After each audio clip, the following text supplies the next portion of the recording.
Hi, welcome to my channel. I'm Gil Rossi, investor and funds manager. Today I want to show you my analysis and valuation of Mercado Libre. Mercado Libre, they are the largest online commerce ecosystem in Latin America. The main businesses in Brazil, Argentina and Mexico, and within these three is Brazil. They have marketplace Mercado Pago, Mercado Envíos and Mercado Crédito, which are in the e-commerce and in the fintech services. So these two are at the fintech and these two are in the e-commerce. The e-commerce business is 2/3 of the revenues and the fintech business is 1/3. Lately, the company stock has gone down dramatically from approximately 2,000 back in September this year to almost 1,000 a few weeks ago. And this happened after the third quarter report and also the issuance of roughly 2% of stock. So it's 2% dilution. It's a company that I have always followed, and I like the qualitative portion of the business. I like management and I like the competitive advantages. Today I'm not going to concentrate on this. I'm going to probably upload this in a future video that I'm going to link when it's available. I'm going to talk a little bit about the recent past performance, but I'm going to focus mainly on the projections and the fair value. I want to see whether with this drop in the stock price, the company is an attractive one now at the current price. Let me give you third quarter business highlights first. It looks like a lot of numbers, but I'm going to be quick. Gross merchandise volume grew to 7.3 billion, 29% growth on a Forex neutral or 23.9 in US dollars. Items sold 26% year over year. Mobile gross merchandise volume 75% of total. Most of the people is using their phones to access their services. Mercado Envíos shipped 32% higher than last year. Mercado Pago total payment volume or TPV is 20.9 billion or 43.9% increase year over year in US dollars. And this is important when we're talking about in US dollars because the currencies that Mercado Libre is working with are all Latin American currencies which are prone for devaluation. We'll see in a minute how much they have devalued in the last couple of years. So of course this is a headwind that Mercado Libre has, making money in devalued currencies and then converted that into US dollars. But even that, if we see in US dollars, they are making quite good growth. The off-platform total payment volume grew 59% to 13 billion. Mercado Fondo, which is an asset management business, reached 1 billion under management with 20.7 million users. And the Mercado Crédito, which is a business that offers a credit, as the name it says, to customers, but it's not quite a bank because it cannot get deposits. So of course the funding that Mercado Crédito has is a little bit higher than if it were a bank. But it reached 1.1 billion and it's 4 times year over year. So these are the business highlights. In terms of financial highlights, revenue grew to 1.9 billion for the quarter, an increase of 66% in US dollars year over year. The commerce revenues grew 69% and the fintech 62% almost. And you see here that this is 2/3 of the business and this is 1/3 of the business in terms of revenue. Gross margins stable at 43%. Operating margin a little bit higher, but this is not a metric that I would pay too much attention for a company like Mercado Libre, which is a company that is constantly investing, and of course the operating margin is really very volatile, and the income as well. In terms of forex exchange losses, 25 million. This is due to the deterioration of the currencies in the key markets, and I think this is something that we have to live with if you invest in Mercado Libre. But the good thing is that the growth in US dollars is amazing. even with this deterioration, which is 25 million headwind for the quarter, on a company that made 95 million. So it's a substantial amount. Even though I'm seeing this net income, again, similar to the operating margin, is not very important for a company this young. Even though it is a 21-year-old company, the company is, in my view, considered a very young company going through the stage of growth. It is issuing stock because the needs for capital are amazing. They are building the whole infrastructure of shipment and warehouses, which they cannot rely on the post system in Latin America, like for example Amazon could in many of the developed countries. So they have to build everything from scratch almost. And the service that they are providing is amazing. It's 80% of the items shipped approximately, where it was done under 2 days. So for Latin America to reach that level of service needs a huge amount of investment, and the potential is amazing as well. So this is the third quarter's summary that we just saw in this table, and you see the growth rates are amazing. Gross merchandise volume 23, successful items shipped 32, then total volume of payments marketplace 25. So if you see this difference, total payment volume and total volume of payments of marketplace, these two, is the what's called off platform. So the 13 billion, which is this difference roughly, is off platform. So this is what they process through the marketplace, and you see that is very similar to this number. So almost everything that is purchased on Mercado Libre is processed through Mercado Pago, but 13 billion are off platform. So they have nothing to do with any transaction in Mercado Libre. And this is a business that is growing at the 56%, much higher than the growth of the payments in marketplace, which is 24. So there's lots of potential here for this company. And now let's check out the recent revenue growth on a year-over-year basis in US dollar terms. You see for the last 5 quarters, the growth has been quite high, and in the third quarter it came down a little bit. Of course, the pandemic helped a lot here, and it's coming down now in the third quarter with the lifting of restrictions, but still the numbers are quite high. In terms of the local currency, which is what I was talking about, the devaluation before, you see the devaluation of the currencies in Brazil, Argentina especially, have been in the last 2 years, from the third quarter of 19 to the third quarter of 21, almost by half in Argentina. The currency devalued to half. In Brazil, it devalued to almost 75%. And Mexico hasn't had that dramatic devaluation. But even with this headwind that I was talking about, they are producing this revenue growth in US dollar terms. My projections are going to have these assumptions for the income statement, for the revenue mainly. So the gross merchandise volume growth is going to average 20% on a compounded annual growth rate between 2021 and 2030. Here, Mercado Libre is mainly selling third party. First party is only 20%. If you compare that with Amazon, which is 45%, there is lots of room for growth in the first party portion of the business. The take rate, 16% is what I'm going to assume, even though I've seen, for example, Credit Suisse assuming 18% and others assuming 18.5%. In total payment volume, I am assuming reaching 350 billion by 2030, with a monetization rate of 3.3 by 2030. And this, again, 5% to 7% is what Credit Suisse is assuming. So I think my assumption here is going to be conservative.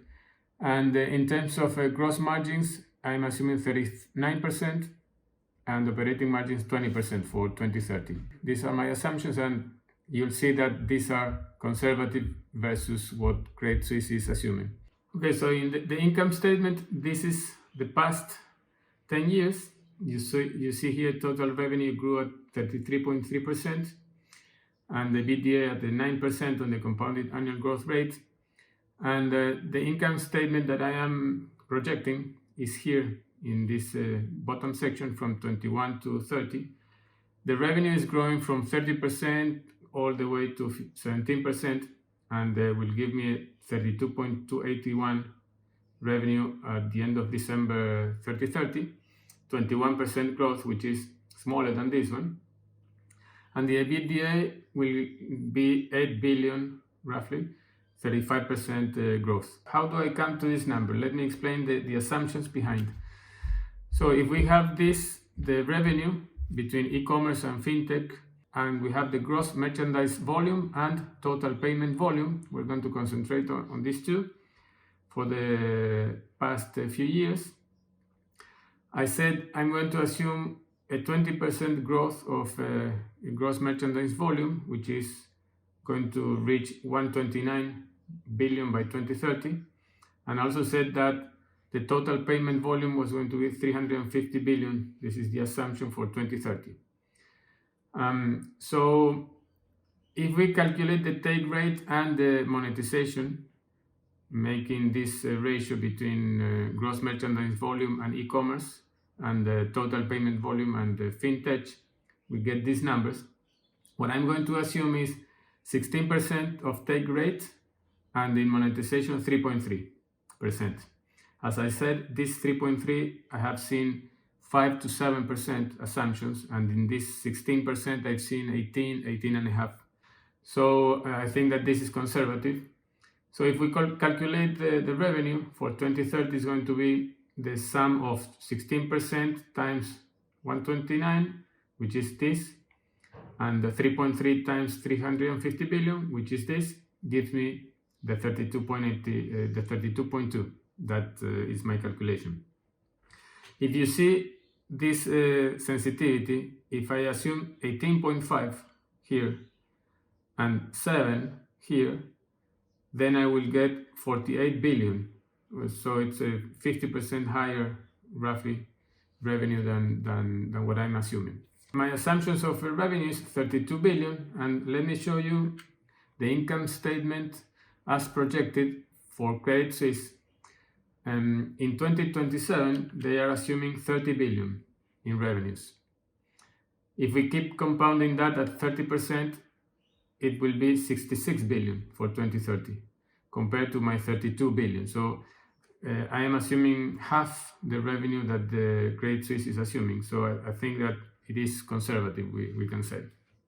And also here, the gross margin and the operating margins, remember I am assuming 43% for the gross margin and 20% for the operating margin, and they are assuming double. So again, I'm not sure who's wrong, who's right, but what I know is that at least my income statement is more conservative, which is good, you know. Then in terms of cash flow statement, this is the past 10 years, and this is what I'm going to project. I'm going to make these assumptions of growth, and these capital expenditures to revenue, I'm going to assume 6% and then going down to 5%. And this is what's been in the past. This is a company that is investing heavily.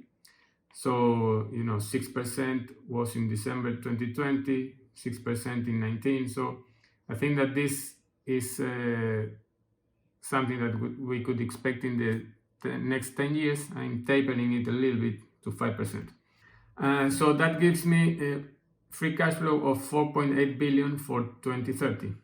So this cash flow is going to be the basis for my valuation, together with the EBITDA that for 2030 that we just saw. If we go again to the Credit Suisse free cash flow, you see that they are assuming a free cash flow of 11 billion in 2027. And my assumption is 3 billion. As you can see here, for 2027, my assumption is 3 billion.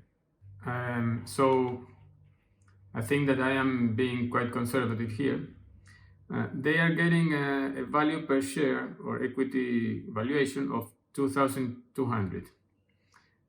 Just keep that in mind, but my valuation is going to be smaller, of course. So they also have, just as a reference, a blue sky and a gray sky scenario, and this is the target price. The current price here as of November was 1,500, but a couple of days ago it was 1,100, and today I think it's 1,200. So it's even below what they call the Great Swiss, the gray sky, which would be the pessimistic scenario. So I think that it could be a compelling moment to invest, probably. So let's see my price calculation, my target price calculation, based on the EBITDA that we calculated and the free cash flow. I use a ratio of 22 times for the EBITDA and of 30 times of free cash flow, and I'm going to explain why. For the EBITDA, this has been the past 10 years. Enterprise value to EBITDA, you see it's quite volatile, even coming to negative some points. This is because the company is investing huge amounts of funds, so it's a not very reliable measure yet until the company matures. But enterprise value to sales is a more stable one, as you can see, and it's been at an average of 11 times. So if we go to the next 10 years based on my assumptions, I'm going to assume 22 for 2030, and that means that if I assume 22 for 2030, that means that the enterprise value to sales in my projections is going to be 5.5, which is half of what's been in the past. So that gives me an idea that the 22 is a conservative number to assume. And in terms of the free cash flow, the 30 comes from, remember that in 2030 I was assuming 17% of growth. So I'm going to do 2031 to 2040, tapering the growth of free cash flow or operating cash flow from 15 to 8, and then going to 3% in perpetuity. So if we do this calculation for, let's say, free cash flow of 100, we end up with the enterprise value of 3,000, which is 30 times this 100. So this is why I'm using 30 times here. And then what I do is I calculate the enterprise value multiplying these two numbers, deduct net debt that I am assuming, and this is going to give me the market cap. Weighted average stocks outstanding, I keep them at 50, and that gives me the price for 2030. And then I do an average between the free cash flow and the EBITDA numbers. So this is the number I'm going to use, 3,041. And this is going to be the cash flow that we'll have if we buy this stock at 1,132, which is roughly the price that it was a couple of days ago. I'm going to have a free cash flow adjusted during these 10 years, and at the end of 2030 I'm going to sell the company at my projected price. So this would be my cash flow if I invest in Mercado Libre, which gives me this rate of return.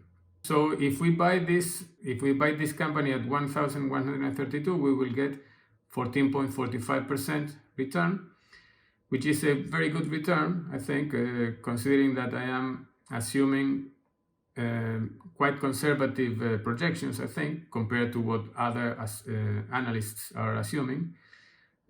Although we are saying that the company is going to grow 20% revenue per year, which is a substantial growth, 20% every year.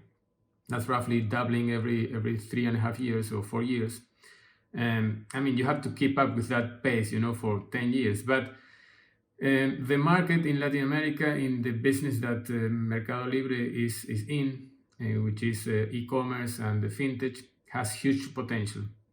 So I think that we can say that my assumptions are somehow conservative, And if we want to compute the fair value, I think we could say that if I want a return of 10% minimum, then the fair value would be 1.5 thousand, 1.6 thousand, 1600 roughly. That would be my fair value. So today the company is trading at a substantial discount. So it's something I'm starting to see this as a good investment. As I said, the the quality of the company meets my standards. I'm going to upload a video in the future with that analysis, and I'm going to link it to this one. But for the time being, I wanted to show you only the price computation and the fair value and IRR.